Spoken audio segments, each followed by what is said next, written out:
শীতকালে কেন খেজুর গাছের রস হয়? এইটা একটা স্বাভাবিক প্রশ্ন, সবার কাছেই হয়তো এই প্রশ্ন। তাহলে আজকে আমি এই প্রশ্নটার উত্তর দেওয়ার চেষ্টা করব।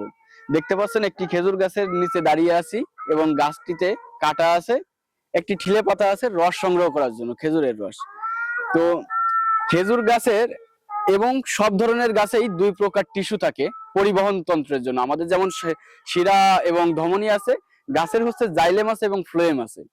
জাইলেম টিস্যুর মাধ্যমে মাটি থেকে পানি এবং খনিজ উপাদানগুলো পাতায় যায়, সেখানে পাতায় খাবার উৎপাদন হয় এবং সেই খাবারটি ফ্লোয়েম টিস্যুর মাধ্যমে গাছের শরীরে আসে শারীরবৃত্ত প্রক্রিয়া চলমান করার জন্য, কাজ চালানোর জন্য। এবং সেই কাজের মধ্যবর্তী সময়ে যখন গাছে কেটে দেওয়া হয়, গাছের যে ফ্লোয়েম নালী বা ফ্লোয়েম টিস্যু সেটা কাটা পড়ে গাছের ভিতরে রসের চাপ বেশি হওয়া এবং বাইরে চাপ কম হওয়ায় এই রসটা গা ফেটে বের হয়ে আসে এবং সেই রসটি আমরা খেজুরের রস হিসেবে খাই, সেই রস জ্বালিয়ে গুড় হিসেবে খাই।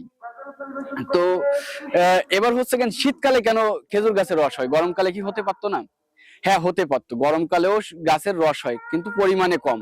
এর কারণ হচ্ছে গেন শীতকালে বাইরের আবহাওয়াটা কম থাকায়, তাপমাত্রা কম থাকায় গাছের শ্বসন প্রক্রিয়া, গাছের শারীরবৃত্তীয় প্রক্রিয়া, শ্বাস প্রশ্বাস প্রক্রিয়াটা ধীরে হয়ে যায়, যার কারণে যে পরিমাণ খাবার উৎপাদন হয় তার থেকে অল্প খাবার গাছের কাজে লাগে।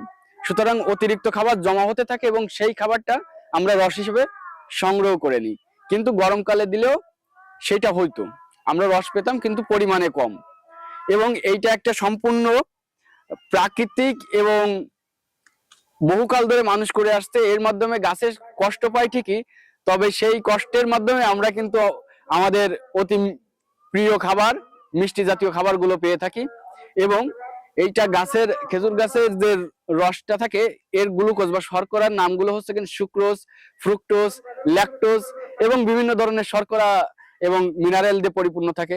সুতরাং খেজুরের রস খাবেন, প্রাকৃতিক খেজুরের রস খাবেন, তবে সরাসরি গাছ থেকে খাবেন না, এটাই জ্বালিয়ে নেবেন। কারণ এই গাছে বিভিন্ন পোকামাকড় বসতে পারে, ইঁদুর বসতে পারে, চামচিকা বসতে পারে, যেগুলো বিভিন্ন প্রকার রোগ ব্যাধি আমাদের জন্য বয়ে আনতে পারে। সুতরাং খেজুর রস খাওয়ার জন্য জ্বালিয়ে খাবেন, তবে প্রাকৃতিকটা খাওয়ার চেষ্টা করবেন, ন্যাচারালটা খাওয়ার চেষ্টা করবেন, কেমিক্যাল মুক্ত খাওয়ার চেষ্টা করবেন। ধন্যবাদ সবাইকে।